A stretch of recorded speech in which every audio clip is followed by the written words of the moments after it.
আসসালামু আলাইকুম। আজকের এই টিউটোরিয়ালে আপনাদের সকলকে স্বাগতম। তো আজকের এই ভিডিওতে আমরা টার্নারি অপারেটর সম্পর্কে জানবো।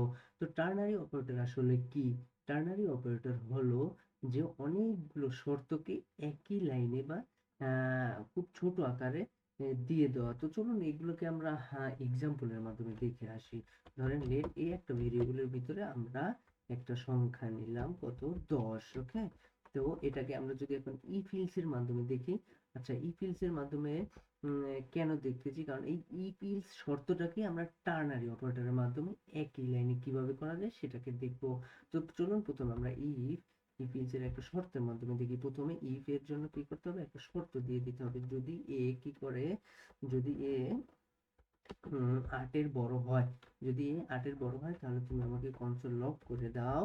তুমি আমাকে লক করে দাও যে a বড়, a বড়। আর যদি কি হয়, আর যদি হয় কি, যদি এটা না হয়, যদি এ ছোট হয় তাহলে আমাকে কি করে দাও, তুমি তাহলে আমাকে বলে দাও যে না, এটা এটা ছোট, এটা বড় না। আচ্ছা, এখানে কি আছে দেখেন তো। এখানে আছে যে 8, 8 বড় না 10 বড়? অবশ্যই 10 বড়। এই যে এটার ভিতরে এ বড়, 10 বড়, তো এই জন্য আমাদের কি হবে, রেজাল্টটা এই বড় হবে। তো চলুন এটাকে আমরা রেজাল্টের মাধ্যমে দেখে আসি। তাহলে কি হবে, এই যে দেখেন আমাদের চলে আসছে যে এটা বড়। এখন এই লুপটাকে আমরা কি করব, টার্নারি অপারেটরের মাধ্যমে দেখব। তো টার্নারি অপারেটরের মাধ্যমে দেখার জন্য আমাদেরকে দুইটা সিম্বলের সাথে পরিচিত হতে হবে। একটা হলো কোশ্চেন মার্ক এবং আরেকটা হলো এটা। তো এটা প্রথম যে কোশ্চেন মার্ক আছে, তো এই কোশ্চেন মার্কের পূর্বে আমরা কি করব, একটা শর্ত দিয়ে দিব। অর্থাৎ এই শর্তটাকে আমরা এখানে দিয়ে দিব। তারপরে কোশ্চেন মার্কের পরে আমরা কি বলবো, যে কনসোল লক করে দাও এই যে এটা এ বড়। তারপরে আবার কি কি করব, যদি দুইটা শর্ত থাকে, এখানে কি আছে, এই একটা দুইটা শর্ত, তাহলে সরি, ইফের পরে এটা, তো এরপরে আমরা কি করব, যে এ ছোট। আর যদি তিনটা শর্ত থাকে তাহলে এটা আমরা আরেকটা এক্সাম্পলের মাধ্যমে দেখব। তো চলুন প্রথমে এটাকে দেখা যাক। তাহলে কি করব, আমরা একটা শর্ত নিয়ে নিতে হবে আমাদেরকে প্রথমে। যদি এ 8 এর বড় হয়, যদি এ 8 এর বড় হয় তাহলে আমাদেরকে করে দাও কি, যে এ বড়, এ এ বড়। আর যদি কি হয়, যদি এটা না হয় তাহলে আমাদেরকে করে দাও যে বি বড়, বি সরি এ ছোট, এ এ ছোট। তো এই যে দেখেন, এখানে যে শর্তগুলো দেওয়া আছে সেটাকে আমরা টার্নারি অপারেটরের মাধ্যমে খুব সহজেই করে ফেললাম। তো এটাকে কিভাবে করলাম, প্রথমে এটাকে করে নেওয়ার জন্য কি করলাম আমরা, আহ, এখানে একটা শর্ত দিয়ে দিলাম। যদি এটা হয় তাহলে কি হবে, যদি এটা হয় তাহলে এ বড় হবে। হ্যাঁ, শর্ত এ বড় হবে ইফ এটা বড়। আর যদি ইলস, ইলস এ ছোট। এটা বুঝতে পারছেন? তো এটাকে আমরা এখন দেখি তো, লক করে দেখি। তো এটাকে লক করার জন্য আমরা একটা ভেরিয়েবলের ভিতরে নিয়ে নেই। ভেরিয়েবল ধরেন সি, একটা ভেরিয়েবলের ভিতরে আমরা টোটাল যে এই টার্নারি শর্তটা আছে এটাকে রেখে দিলাম। টোটাল এটাকে রেখে দিলাম। তো এটাকে অফ করে দিই এবং কনসোল লক করব কাকে, যেহেতু সি ভেরিয়েবলের ভিতরে রাখছি তাহলে আমাদের কনসোল লক করতে হবে এই যে সি কে। অর্থাৎ এই সিটাকে আমরা রেজাল্ট হিসেবে দেখব যে আমাদের রেজাল্টটা কি আসে। চলুন দেখে আসি কি আসে। এই যে দেখেন চলে আসছে যে এটা বড়। অর্থাৎ এই যে টোটাল শর্তটা আছে এটাকে আমরা কি করলাম, একই লাইনের মাধ্যমে আমরা এটাকে করে ফেললাম। এখন দেখা যায় যদি আমাদের এখানে আরো অনেকগুলো শর্ত থাকে, যদি এখানে দেখা যায় একটা না, যদি আরো অনেক শর্ত থাকে তাহলে আমাদের কি করতে হবে, যদি ইলস ইফ আমাদের কি হয়, যদি ইলস ইফ কি হয়, যে আরো শর্ত আছে। যদি কি হয়, এ এ যদি বড় না হয়, এ যদি কি হয়, আহ, যদি কি হয়, ছোট হয়, হুম, তাহলে আমরা কি করবো, এখানে আরেকটা শর্ত দিয়ে দিই। যদি এ কি হয়, 8-এর সমান অথবা 10-এর সমান হয় তাহলে কি হবে, তাহলে তুমি কনসোল লক করে দাও। কনসোল কনসোল লক করে দাও যে কি, এ সমান, ওকে, এ সমান। আচ্ছা দেখেন,